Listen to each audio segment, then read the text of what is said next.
Plourde, thank you so much for joining the podcast. Pleasure to be here. Thank you for having me. Yeah. So Chris, you're a coach, you're a businessman, you're a father, you're a husband. We've had a great conversation before we got started here, but you've worked with top athletes, companies, celebrities, parents, and special ops. And we were talking about what is so important for people now to understand about success in life. And one of the things you brought up, which I thought, man, this is a great topic to really dive into, is climbing your mountain and finding success in the career that's meant for you. So tell me a little bit about your experience, but how can we get into finding the career that's meant for us? Yeah. I'll tell you a little bit about my background in a sec, but I think that success that people are searching for, they forget to ask for fulfillment and happiness that goes along with that. And I think, working with the people that I've worked with, there's a lot of success and money, but if you really ask them how full is your cup, it's 5 or 4 on a scale of 1 to 10. And in my opinion, and what I've witnessed is if you're not operating at that 9 or 10, the best version of yourself, then how can you be the best version of yourself? How can you be the best father, the best businessman, the most creative, coming from that space of right brain? Yeah, I'm going to go and serve and be awesome, right? If you're not at that, if you're always in this pushing down the lack or what's not there, then you're not going to be living you. And that's what we're all supposed to be doing, I think, is being that example. I came from, go ahead. Oh, no. So tell me about you and your experience. Right. Well, I live in LA now. I grew up in Boston. I've been out here about 22 years.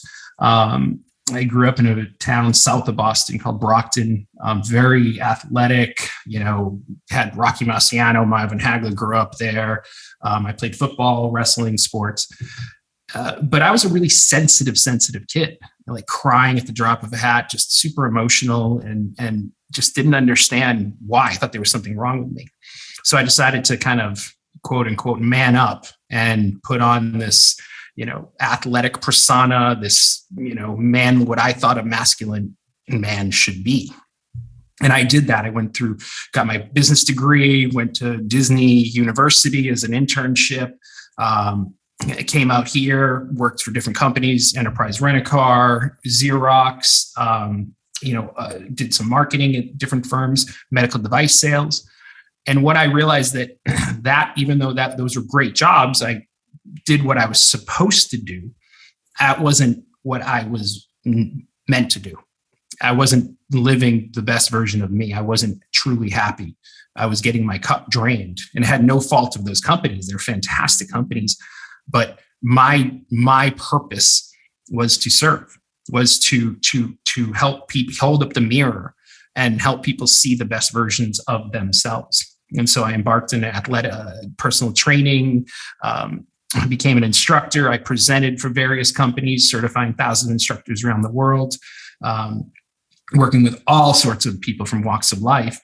And eventually it just became the workshops and the philosophy that I had translated beautifully into business.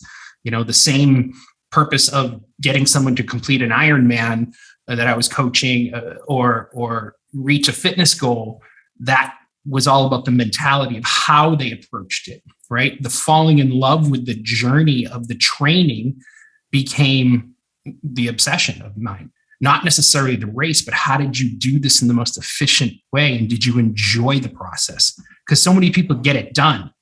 They get it done, but they don't enjoy that journey. And that journey is so pivotal to living that fulfillment in your life. Why do you think that when, so you had these experiences, right? In business, the medical sales, Disney marketing, you had these experiences. Why aren't they fulfilling? Like, what is it about this industrialist job, this corporate job that, I hear it often that it's not as fulfilling as people would like it to be, but it's really hard for people to pinpoint why. Right. I think because we don't fully understand our gifts. If you look at Seth Godin, right, and he talks about being the linchpin within your job. It doesn't matter if you're working for yourself or somebody else, but how do you identify what it is you truly love to do within this position, right? Whatever position that is. And yes, check the boxes, do what you're supposed to do, but how can you exceed that? How can you go above and beyond, right? Are you just going, I ask this question when I go into businesses all the time. I ask, how much of what you do in the course of your day, percentage-wise, do you love to do, right? And how much do you dread? And it's like, well, 70% I don't like, 30% I like. Okay, so how do we switch that so that it's 90%, 95% what you love to do, and the rest you kind of got to check the boxes and do. And when you open that box up for so many people, it's like, oh, but you get to change that. You can stay within that organization, do that. That's great. But let's work on your strengths, right? Rather than things that you're not supposed to do. Like, I'm not great at crunching numbers and, looking at Excel sheets. I love being in front of people. I love being on the stage. I love working in a group or one-on-one with somebody, helping them really see who they are, right? That's what I love to do, right? Other people are like, no, I'll rock an Excel sheet all day long. And I'm happy with that. Is that's the understanding. Is that the company's fault? Or not necessarily the company, but the hiring manager or the leadership for putting people in positions that aren't necessarily conducive to their strengths? Or on the flip side, is it a lack of self-awareness of the employee to pursue opportunities that are more aligned with their interests and their strengths? And then furthermore, where does compensation affect this? Because there may be positions that pay more where folks are willing to maybe compromise that alignment in pursuit of financial gain. Right. Well, let me start with the compensation. I'll go with your last one first. Compensation, yes, we all want to make more money, of course, but studies show that majority of the people want peer recognition. If we're getting recognized for the great work we're doing, then we would take that over a 10% raise all day long. And that's actual studies that are out. I believe it's like 75, 80% of people want that. The answer to your first two questions, is it the company's fault or is it the employee's fault? It's both. It's both. And I'll elaborate a little more on that. I think being brought up in an environment with your mentors, uncles, mother, father, they want the best for us. Yeah. They were given certain tools. They were given, and they want us to be happy. Like my mom said, you get a good job, go get your degree, go get a good job with a good company, great benefits, and you're going to be happy. Programming, early program that was instilled in me probably before the age of 20, 24. She wanted nothing more than for me to get my degree. That was her dream in life. As long as I got my degree, then I would be set, because she didn't have hers. Grew up in a family of 8. She wanted that success was happiness to her, right? So that's what I pursued. And so these belief systems that were instilled with me, with all these people that I had around me growing up, was like, yeah, you do this. And I followed that path until I realized that path wasn't my path. That was their path. That was their idea of success. And so when I recognized that and I really tuned in to what it is I'm meant to do, then I was able to make that shift and get into a different river, the river I was allowed to flow in, not to swim upstream against, right? Because that's the one I took first of all. Now, as far as leadership in companies, I think it's kind of the same thing. Is they set these systems into play that allow people to see a path that they can potentially take, and they get into these jobs or these careers, so to speak, and they just work the system and they learn that language. I mean, I've worked with so many people that learned, I've learned the corporate language on how to make it and be successful, and they've made it to the C-suites. Right. I have this one CMO of this major company right now who she's like, when we realized during this one session, that she goes, everyone around me, including the CEO, is in fear of losing their jobs. They're not truly tapped into what it is they're supposed to do. And I'm like, yes, they're in fear of losing. So they formulate this certain language so that they can get to this idea of retirement or a certain place. And it's a matter of recognizing that and saying, do I want to fear losing my job, or do I want to make a mark and go, yeah, I'm going to blaze through this and shift this culture and make it so that we're all growing together in that positive, beautiful mindset that we should be, that all of us should be.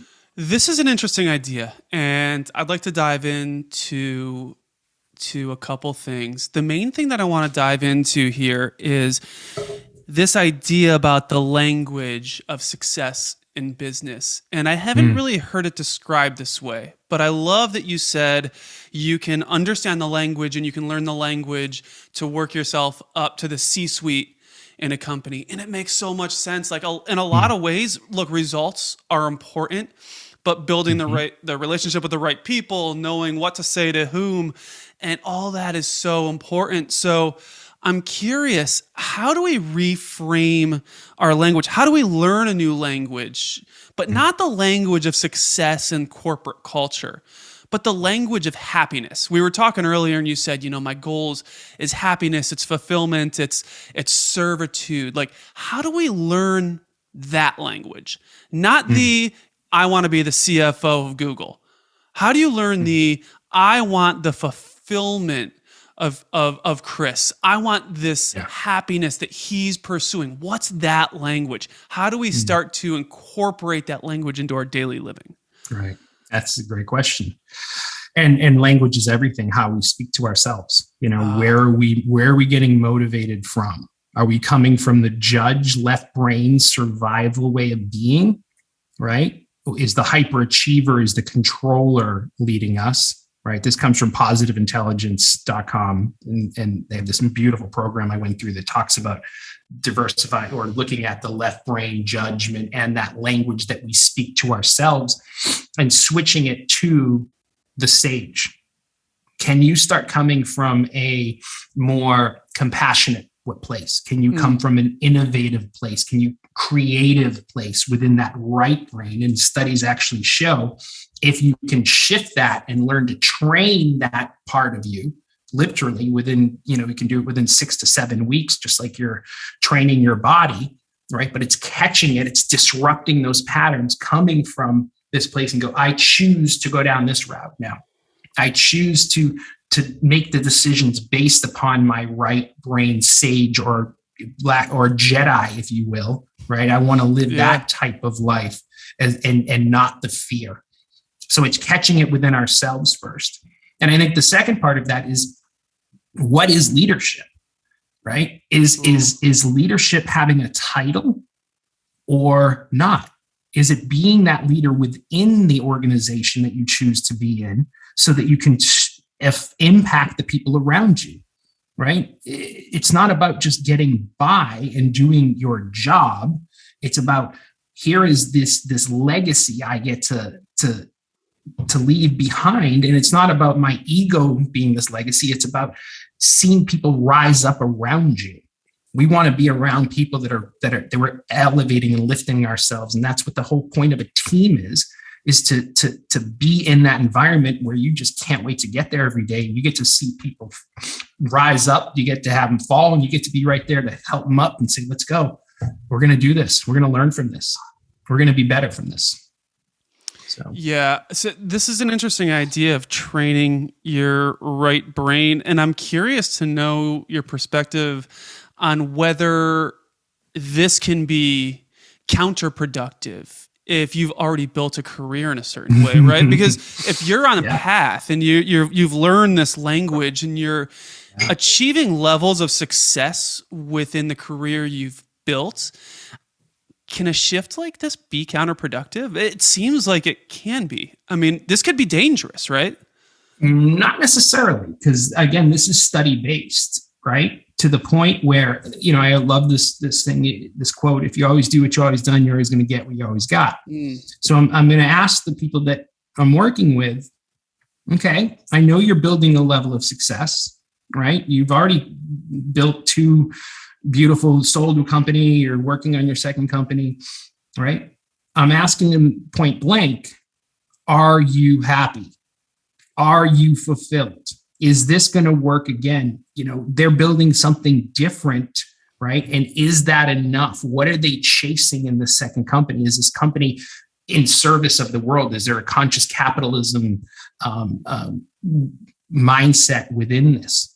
So yes, they can build this, but if you were building a company off of the judge, off your hyperachiever, off your being restless, off of if you slow down, then everything's going to go away and you're not going to be happy, right? There's a point where, yeah, I know you're building companies, but how's your home life, right? How's your relationship with your kids? How's your relationship with your wife? We literally get off the phone today with that exact person this morning where they're looking for marriage counseling because he's built some major companies, but he can't communicate at home the way he wants to. There's no fulfillment there at home. And so is that worth it, right? If you operating at that best version of yourself. There was one of the weekends I went to, it was an amazing analogy. And it's an energetic analogy. And they said, if you took a professional athlete and you said, is there a true happy foundation at home, right? If you took that professional athlete and you were ready to sign this next contract and you looked at that contract and you said, okay, great, this is worth $10 million. But if they knew that their home life was secure and happy and there was a foundation there, that contract would be worth millions of dollars more because of that, right? Because you have that inner confidence in that foundation within yourself. So yes, could it be dangerous? Sure. But that's what life is. We want to take those risks and maybe fall and get back up and say, what is the ultimate goal here? Is it to make, $50 million, $100 million, or is it to make X amount of dollars and to be happy along and fulfilled along the way? So. Yeah, this is interesting. And look, I've interviewed a handful of coaches on this podcast. And, before I started the podcast, I was curious about this coaching career, this idea of a life coach, a development coach, a business coach. I didn't fully understand it. And as I've talked to guys like yourself, and as I've talked to coaches, other coaches on the podcast, I've realized that there's two people in life, right? There's someone who in their mind has it figured out and they're on the path that they want to be on and they don't need anything to rock the boat. And look, that's great. I'm happy for you. You have it figured out. Fantastic. This podcast in a lot of ways just isn't for you because I'm interested in people who want more, right? It doesn't mean you need to be a billionaire. It just means that where you're at, you're looking for growth in your life. I'm always interested in growth. I'm looking to go from where you are to where you want to be. And I'm interested in helping people achieve things that they might assume are unachievable. And I think that intervention from someone that's detached from yourself is so important, especially from someone who's kind of gone through this. And in your story, I'm hearing a lot of similarities between a lot of coaches. So where did you kind of cross this chasm of I'm doing the thing, I've got the job, I'm making some money, but that's not where it is. What were you doing at the time?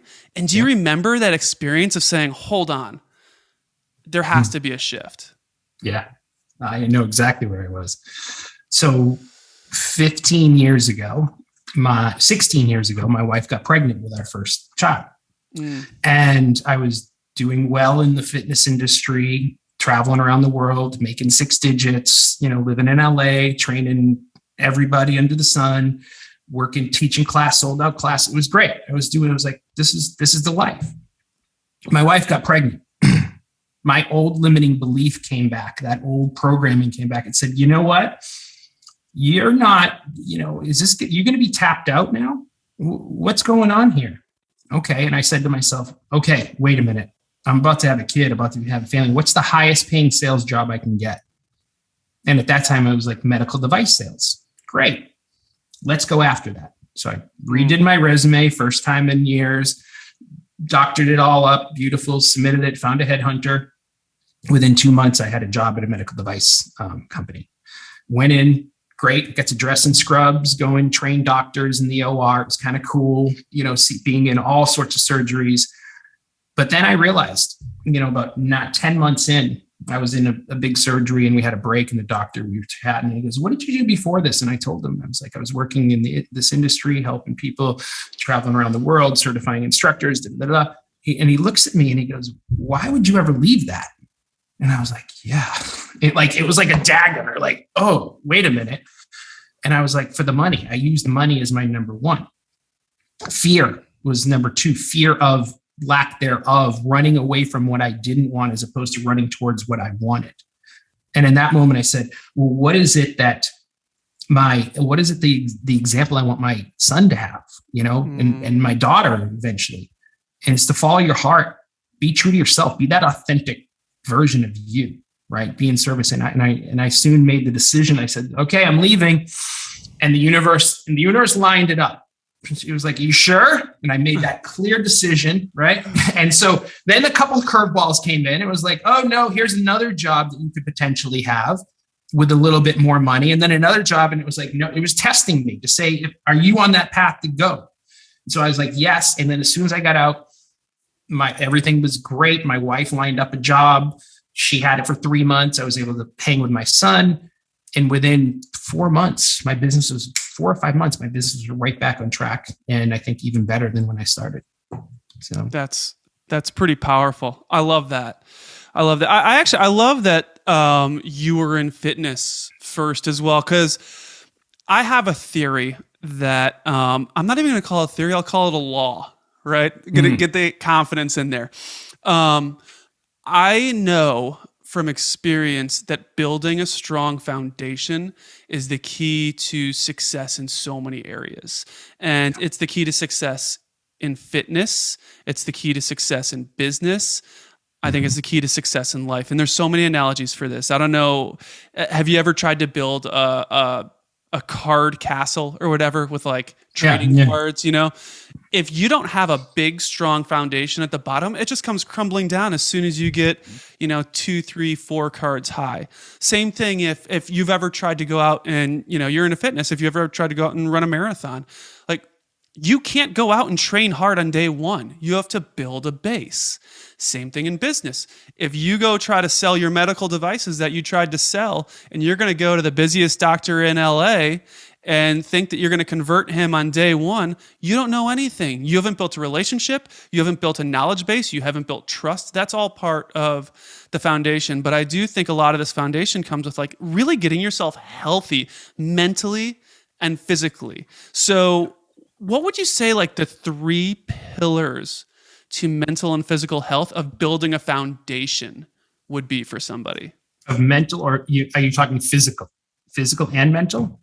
I want you to choose between the combination, right? So they could be physical, they could be mental, but if you had to just choose 3 to focus on, or even people you work with that are struggling, what are the 3 that you feel like maybe are lacking? There's actually 5. Let's take there's 5 actually then. 5 to look, okay? I'm going to look at all areas of your life, and I feel like there's a balance. If we took a spoke, a bike, right? And you put 5 spokes on those, right? One of my old mentors, Johnny G, created spinning, gave this analogy. He wrote a book on it called The 5 Spokes. And you took number 1 being your professional life, okay? Number 2 being your personal, right? Okay. Your personal relationships with yourself and others. Professional, number 1 could be your higher purpose work too. Doesn't necessarily have to be a career you're building. Okay. Health and wellness, your physical body, what you're putting into it, how you're working out.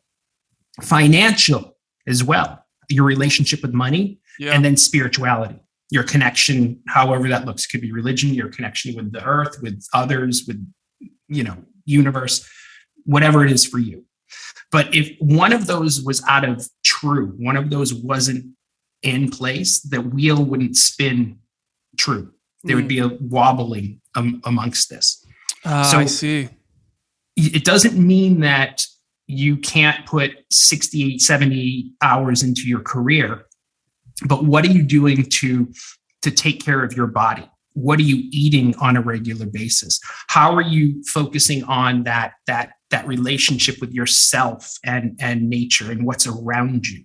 How about your personal relationships with others, right? How are you viewing them? If you're going around judging everybody, right, then there's unresolved triggers within yourself that are going down, right? A judgment I have about you that's really about me, right? If you're always in scarcity mode and you don't have this great relationship with money, then there's going to be an issue in how you're spending and the decisions you make. So it's a matter of healing some of those relationships or being able to true this wheel so that it's running and it's smooth and you're able to have this beautiful life.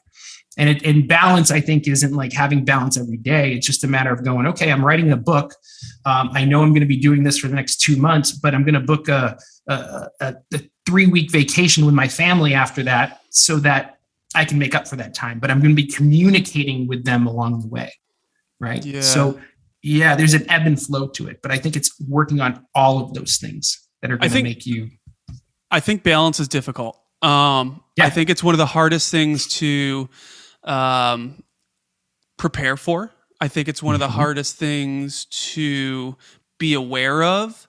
I think we can lie to ourselves sometimes about balance. And I love this idea of the 5 spokes on the tire. And I think it works really well with this building a foundation analogy too, because if you have a wobbly tire, like say you're building a race car, and I love analogies and metaphors, but if you're going to build a race car that you want to perform at like peak performance, optimal performance, peak speed, and optimal handling, whatever it may be, if you have a wobbly tire, it's unachievable.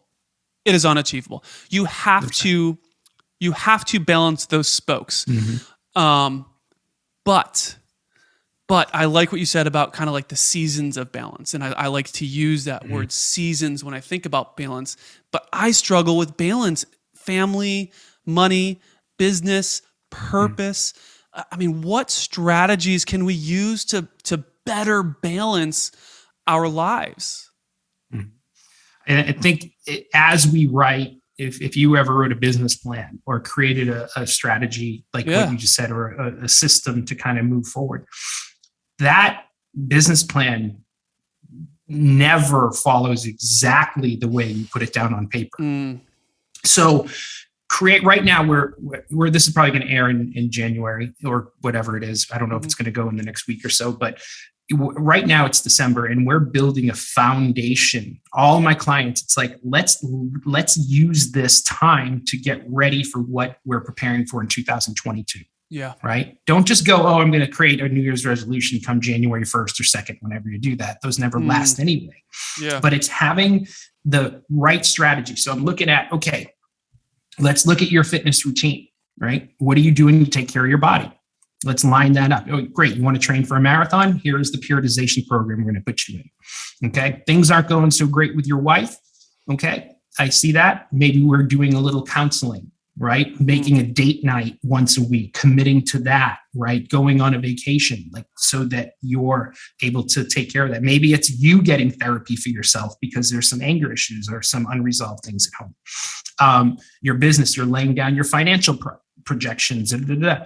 So meditating, if you're looking for spirituality, what is some of the things you need to heal with your finances? But it's being adaptable to changes that are going to come. If anything, these past 2 years prepared us for, it's being adaptable to change. That's Darwin. It's not the fittest that survives or the strongest. It's the ones that can be adaptable to change. So be able to call an audible, right? It's not about following the program directly, but it's like doing most of it. And being able to move with it and change with it and not going. And then when you fall, fall, you're able to learn those lessons and get right back up and go. That is important part of success, is that failure that runs parallel to them. I remember I was teaching a class one time and I gave the class permission to fail. I said, I want you to come up short of your goals, but I want you to put that effort in. I want you to reach for something really friggin' lofty, but I want you to get it so lofty that you're going to come up short. And it was like permission to fail today, class. And a lawyer came up to me after class and she goes, nobody's ever given me permission to fail before. That perfectionism it gets in our way. It fucks with us way too much. Yeah, I love this idea of a 2022 business plan, self business plan, or personal plan, whatever you want to call it, but your blueprint for 2022. Yeah. So let's even look at this more. Do you work with your clients on establishing, because I know like a lot of business plans, if I'm going to go with my annual business plan, there's an objective, right? Or a purpose to start. Mm-hmm. Is that something that you work on? Like, do you really take the time to be self-aware and create like a purpose or a mission statement or just one singular goal for 2022? Mm-hmm. Whenever I start with clients, before they even pay me a dime, we're looking a year out, right? I work with people for usually a year, maybe a lot of times longer, but 6 months. Where do you want to be in a year from now? Let's start with that. Let's start with the end result and I create it all. Be the best version of you. What is it all those areas we focus in on, right? And from there, then we get to implement the tools. Then we get to put up the boundaries. Then we creating these new habits, getting rid of disrupting the old patterns that don't serve us any longer, right? That's where we start is a year from now. Let's do this. I'm really curious about this. And if you're listening to this and you're like, Chris, I got to reach out to you and create a plan for my year. Good. We're going to talk about how you can reach out to Chris. But for my listeners, I'd love to go through creating a generic plan for a generic listener, just so people can understand, like, man, I should be thinking about my year this way. Because you're right, this is going to come out in early January. And it's going to be really good for a listener that might say, I don't know what my goals are for the year. So let's just say, we're going to use Joe. I love the generic name of Joe, okay? And Joe comes to you, Chris, and he says, I'm just getting started in my career. I've been working with my company doing, we'll even say sales, since that's what you were doing for a little bit, and I'm kind of happy, but I'm not like succeeding the way that I feel like I should be. I'm overworked and overwhelmed. I don't really have time. I'm single. I don't really have time to date, and when I do have time, like, I have to cancel dates sometimes because of work. And I don't know, I'm getting a little burnt out. And at the same time, I'm also like putting on some extra pounds. So Chris, what do I do to make 2020, the year of Joe? First of all, Joe, I'm so glad you came back. It's good to see you again because I've seen, we've worked together in the past. So first thing I would say to Joe is book a vacation. That's what Joe needs first and foremost. To start, we're going to go home and talk to your wife, and you're going to book a vacation. Oh my gosh! So you have something to look forward to. Okay. When are we booking this vacation? It depends on your finances, but you're going to do it as soon as possible, so you have something to look forward to. Okay. And I worked with the sales team. I worked with this guy. I forgot his name exactly, but it was the exact same thing that you're saying right now. Okay. But that's the first task. He had to book a vacation. But then we look at, okay, where are you going to be in a year? Okay, your health. Great. Are you working out right now? No, I'm not working out. I feel like shit. I'm, overweight. I feel tired all the time when I'm not working. Great. Let's look at that aspect of your life. How many days a week what do you love to do for exercise? Well, I hate running. Great. We're not going to run. Do you like cycling classes? Do you like whatever? Yoga? Fantastic. Swim. We're going to create a program for you and doing something you love to do. What's the best form of exercise calorie burn? What's the best exercise? The one you love. Yeah. Because then you're going to do more of it. You're going to burn more calories in the long run, right? Then we're going to look at your personal life. So I'm going to take my whiteboard. I have my whiteboards are on the other side of my office right here, and I love this. And we write those 5 aspects down in your whiteboard. Okay, where do you want to be financially or your business to be in a year, right? So we lock in. I want X amount, 30%, blah, blah, blah, blah. How come it hasn't grown thus far? Well, I'm going around taking care of these accounts and doing this. I'm pleasing my customers as opposed to serving my customers. So how do we change it from serving to pleasing everybody? We shift that mindset within people. Things aren't great with my wife. So, okay, we're going to talk to him. We're going to get counseling. You're going to commit to this. So it's really laying out, I am, where are you in a year? And we create these results, right? Then I love this. I call it a context purpose result. Okay. And I all have them start with results as if they have already happened. Ooh. So I take those 5 areas of your life and I write results. I'm making 30% more than I did in January. My rate has increased by 30%. I have X amount of clients. I feel more energized and alive than I ever had. I am exercising 4 days a week. I am eating a plant-based diet, right? So the whole idea is to write these results as if they have happened. And what that's doing is creating this internal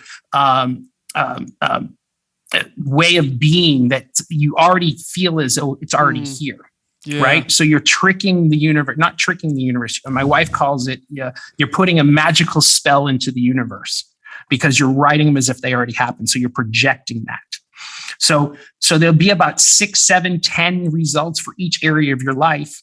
Ethereal, so it can be kind of how you feel, and concrete, specific examples of that.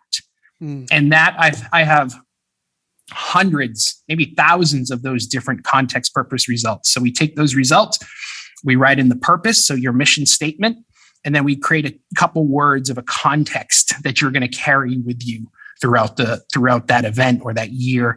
And that's your map. And how do we do it? And are they meant all to be accomplished? Most of them. But you don't have to get 100% on them. You can get a 90% and still be pretty happy. So. Well, yeah, and it's growth, right? Like you're not going to hit all your goals within a year. If you do, I would venture to guess your goals aren't big enough. Yeah. Right? Yeah. So, yeah, and create some ambitious goals. I love this idea of projecting that feeling, that being into the future. I've actually talked to my kids about this. And it's a little thing that I do, and it doesn't always work, but like I will label myself, and I feel like it's labeling. Like I am, and this is where it happens all the time because I'm sloppy sometimes, and I'll go, I'm the type of person that puts his clothes in the laundry when he takes them off. It's something simple, right? Because I'll find it sort of like, oh, I'm gonna hop in the shower, I take off my shirt and I put it on a chair, and I go, whoa. I'm the type of person that puts my clothes in the hamper when I take them off. And by doing that, I'm like, oh, I can't disappoint myself. This is who I am. Yeah. Like I have to do this because that's the type of person I am. I've done it working out. I am the type of person that works out in the morning. Well, if I'm the type of person that works out in the morning, then I better get up and work out because I've put that out into the universe. That's who I am, right? I'm the type of person that gets up when my alarm goes off, I don't hit snooze. Like I'm projecting who I want to be so that I can become that person. And I think it's such a great trick, like you said, or projection or hack. I absolutely love it. So anything else in that strategy? I mean, what are we missing here in terms of our blueprint for success? Probably accountability, right? With someone, right? Like we talked earlier about team. Right. And I think a lot of us get into this place of I'm going to do it all on my own. And when you put it down on paper, when you enroll a coach or an accountability person or you're on a team, right? I've been on a men's team for 13 years, right? And I know I'm going to get the truth from those men. And that's why I feel so safe.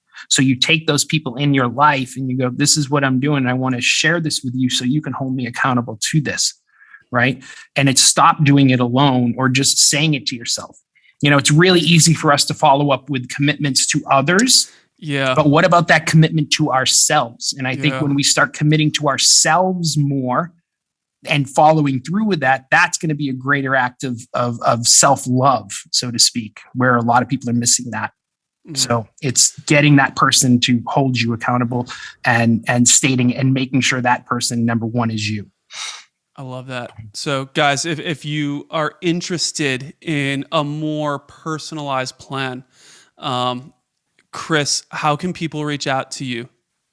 Great. My website's chrisplourde.com, first and last name. And then you can find me on Instagram at Coach Chris Plourde, Facebook, Chris Plourde Conscious Performance Coaching. It's all there. So awesome. And all those links will be in the show notes. I want to make a quick transition over because you mentioned these men's groups. And this is something that I'd love to take a couple minutes to talk about. And look, it's a little controversial right now. Like masculinity, toxic masculinity, even the idea of gender in a lot of ways is controversial.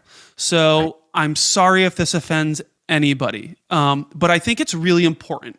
I think it's incredibly important, more so now than ever, to identify what it means to be a man in the context of like self-growth and self-improvement and just contributing to society the way a man should. So through your experience in these men's groups, through your coaching, through your experience in business and fitness, I mean, what does it mean to you to be a man or have masculinity? Yeah.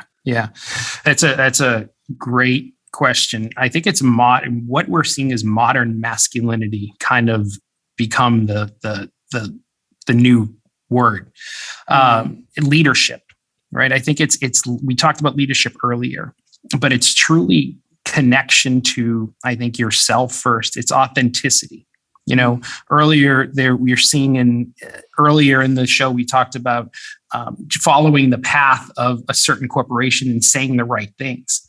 But I think authenticity of who you are, how you express yourself, the truth is so vital. And when I say the truth, I think a lot of people get confused because they think when somebody gives them the truth, it comes in this angry way of being. And that's not it at all. It comes from a loving place, right? If you're talking about what is masculinity, it's all of that. There's no one set way of being, but what it isn't, I can tell you, is what we're seeing in a lot of leadership positions in the world right now, right? We're seeing this fabrication of false narratives that are coming out. We're seeing people not speaking from their hearts, right? We're seeing people saying things just to say them, pleasing, right? We're seeing media set us up for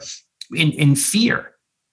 And when we can go, okay, what is real right now, right? What is my gut saying? What is my heart saying, right? I'm going to deliver truth because you're my friend, because I respect you. And I will expect that same back from you, right? And embracing people for who they are, not necessarily what you think they should be, right? So when we talk about it, it's not man, woman, gay, straight, trans. We have all walks of life in these men's organizations, right? But it's about, can you now rise up to what masculinity should be, not what we're seeing in the world today, unfortunately. Yeah, I think authenticity, it's a common theme. I hear it all the time. And I think that for a long time, the generation of boomers and before, going back to the whole Mad Men era, a lot of what you saw was this projection of the idea of a man. And I think you were seeing maybe some inauthentic characteristics. And I think that you were seeing a lot of actors, right? You were seeing men in society acting the way they believed a man should act. And unfortunately, it's not great for the world, because if you're not authentic, this is what I've noticed. You are portraying someone else, and that person has already existed, right? So even if it's an idea, if it's not one person in particular, if you're trying to become someone else that you're not, like, that idea has existed already. You've seen that somewhere. It may be a role model of yours. It may be someone that, you saw in pop culture. The world doesn't need that. And I forget who says that. The world doesn't need that. It already exists. It needs you and your authentic self. It needs individuality. It needs you. It needs you to be you, so that you can share your talents, your skills, your love, your being with the world, because the world hasn't seen it yet. And you are the only individual that can provide that for society. So do yourself a service, but do the world a service and be yourself, because it needs you. It needs your authentic, personal you. And I think that what we're seeing now is a shift where men are becoming more comfortable being vulnerable, like you said, being their authentic self, being them. And I think we should really lean into it and embrace it. Yeah. And I do think there's qualities that are good to have for a man, right? I mean, I'd be interested to hear what yours are, but like, I think honesty is incredibly important. I think integrity is of the utmost importance. There's qualities that, I was always taught, like, a man, if you say you're going to do something, you do it, right? And that's integrity to me. And I think that's a great quality in a man. It's follow through, it's trust, like building trust. But these are all things, whether they're masculine tendencies or not, I think they're just really good ways to treat others within society. Yeah.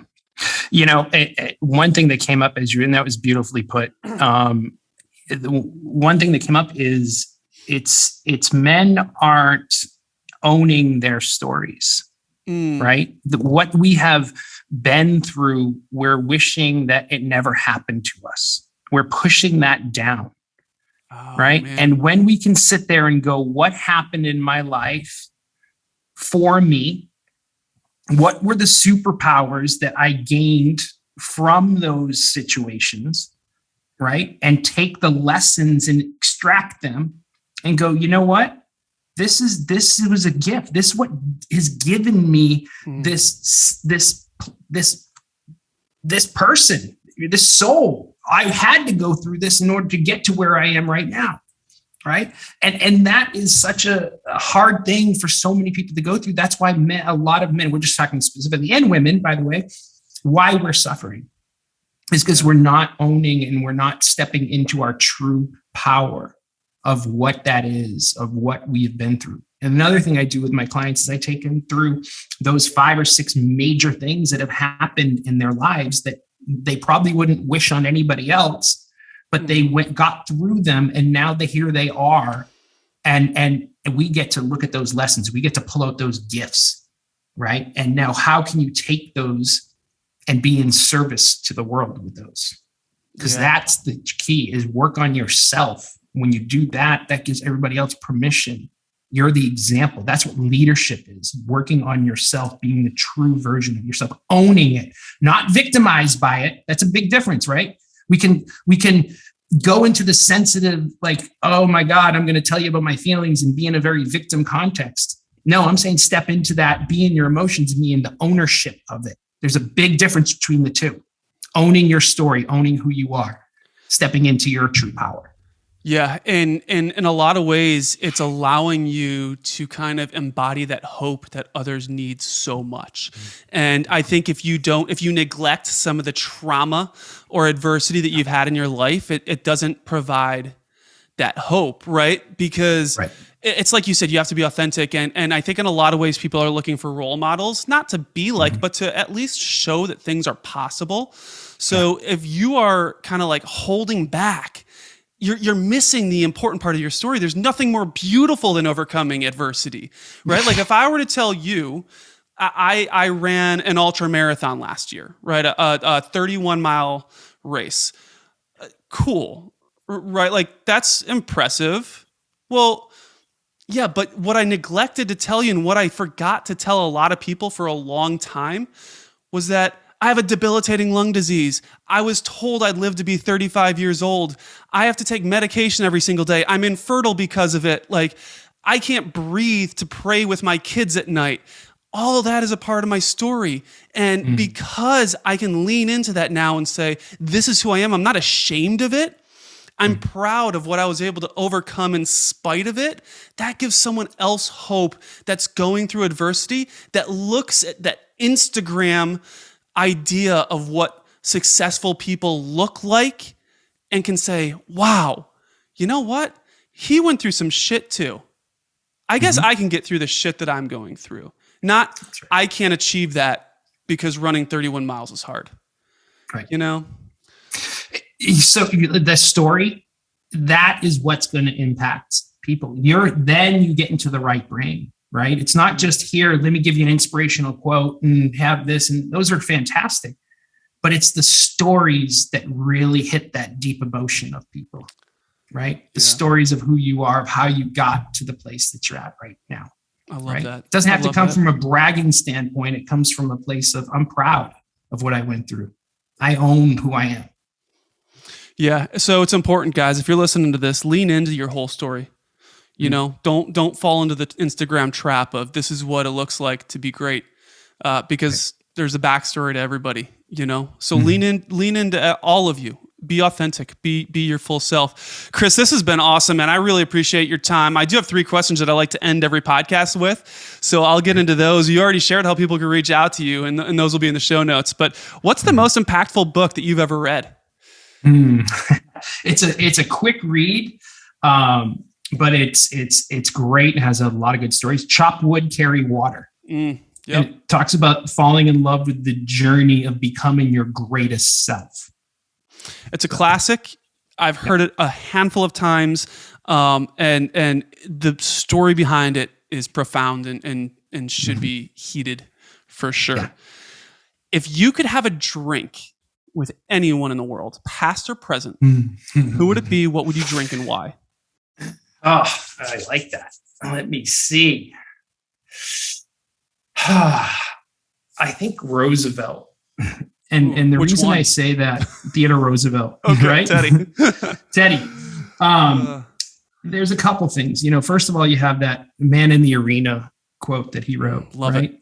it. So there's that. And then there was that his own healing journey, right? And how he founded the national parks because of when he lost, you know, his wife and I think his daughter or something in an accident. I believe that was it. He ended up healing himself through nature, healing himself through beauty of connection to himself, right? And going through that. You hear about that? Yeah. The national park story? Yeah.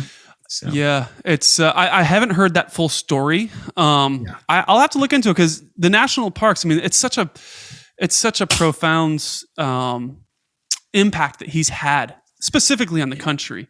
It would be great to hear more about it. Yeah. So, and the last question, you know, the Every Breath Counts podcast, it's all about gratitude. It's all about leaning into your authentic self. It's about reaching levels in your life that you don't feel like and other people might not assume that you're able to reach. So, Chris, what piece of advice would you have for someone who doesn't think that greatness is possible for them? It's all about faith.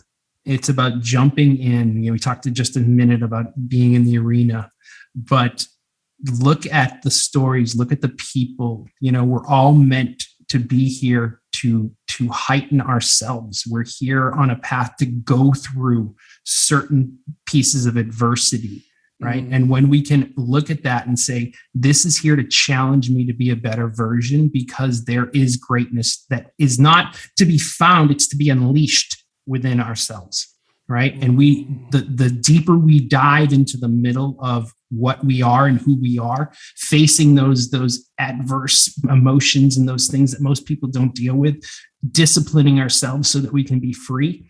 When we can look at that, move forward and say, I am here for a purpose.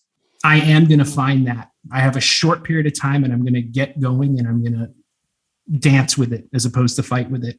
And I'm going to enjoy the journey along the way. Awesome. Chris, thank you so much. This has been awesome. Guys, go out, find Chris Plourde, enjoy your 2022, create that blueprint we talked about. You are great. Unleash that greatness and make every breath count.